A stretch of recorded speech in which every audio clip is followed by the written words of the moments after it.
It should come as no surprise to anyone that Nintendo's probably the most hostile company out there when it comes to protecting their intellectual property from their own fan base. I've covered many instances here on this channel of Nintendo laying down the legal smackdown on companies and individuals who are benefiting in some way from their intellectual property, from people selling emulators to people hosting ROMs, and sometimes even content creators. In the early days of YouTube, it was kind of like the unofficial rule that you shouldn't cover Nintendo content. Showing gameplay of Nintendo games, more often than not, would land you a copyright strike on your channel. So in an age where a lot of the publicity these games and these companies get is from word of mouth, is from content creators that cover this stuff, this industry, it was a hilariously backwards move. So none of this is new. We've seen gameplay channels being taken down. We've seen channels that showcase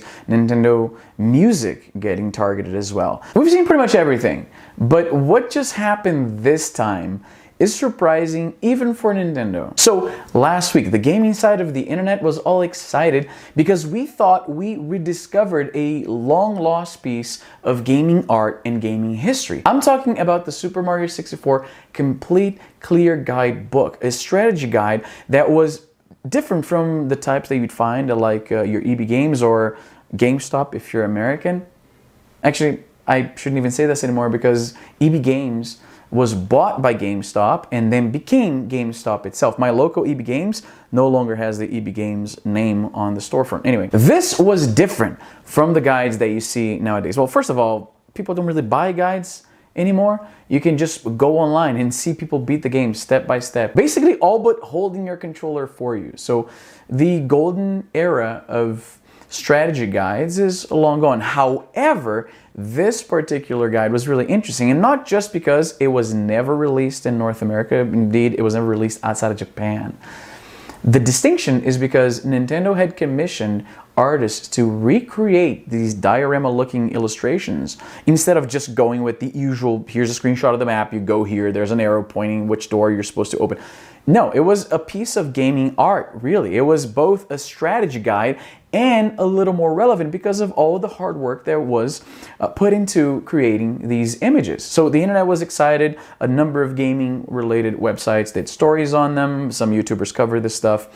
And in the back of our mind, we all have that obvious joke. Every time we see anything regarding here's a fan doing something with Nintendo intellectual property, we know it's only a matter of time before Nintendo does something, right? But when this was published, some of us were like, you know, this is just like an old guide that somebody just scanned and published for preservation. If you look at this and you weren't born around the time when it was published, and you weren't in Japan, because otherwise you would have never have seen this stuff. This is the only way that this art can be appreciated by people, right? Like Nintendo has never republished this thing. They don't sell it in any capacity. If you were to get one of these yourself, you'd have to buy a copy off of like eBay or something like that. And this guide goes for hundreds of dollars because it's a lost piece of gaming history. Now, to play devil's advocate for a split second, you all know the spiel, right? If companies don't enforce copyright laws in their favor, if they don't take these things down, it could open the precedent later down the road that they try to do that, and it could be argued that this is now public domain. They never expressed any interest in protecting it in any way, so they're just being proactive, it seems, right? Except that explanation really doesn't cut it. It shouldn't for anyone. If they were to offer this strategy guide in any capacity whatsoever, I'd get it.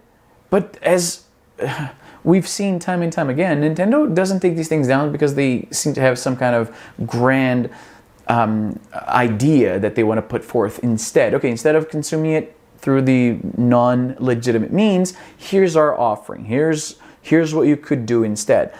You could say that this is what's going on with offering retro games on Switch Online, and even that is a bit of a stretch because their version of retro gaming sucks compared to literally any other alternative. But this is like they don't benefit from this in any way. This is like 20-plus-year-old strategy guide that's not sold in any way. If you were to buy one of the used ones on eBay, it's not like Nintendo would ever see a cent anyway.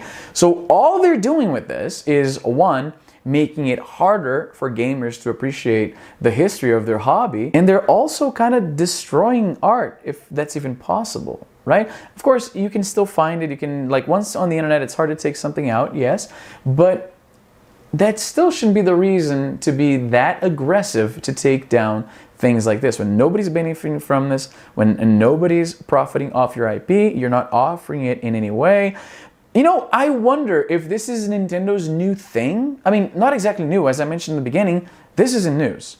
But part of me is starting to think that this is not just like, you know, they're a quirky Japanese company. They only care about the Japanese market. So this is why they do the silly things they do. They don't care about the broader audience. I don't think that's it. I think we're giving them too much credit. Part of me is starting to wonder that this concerned effort to take down these things is just a way to artificially inflate the value of what they create, right? Because that's what we see happening. Whenever these torrent sites go down, whenever these emulation sites go down, we're seeing a steady climb in value for some of these properties, some of these originals and stuff like that. And I'm like, is Nintendo secretly running like some kind of like scalper underground market, and that's why it benefits their bottom line to be this aggressive, so that copies of this thing go on eBay for like $200, $300? Is this why?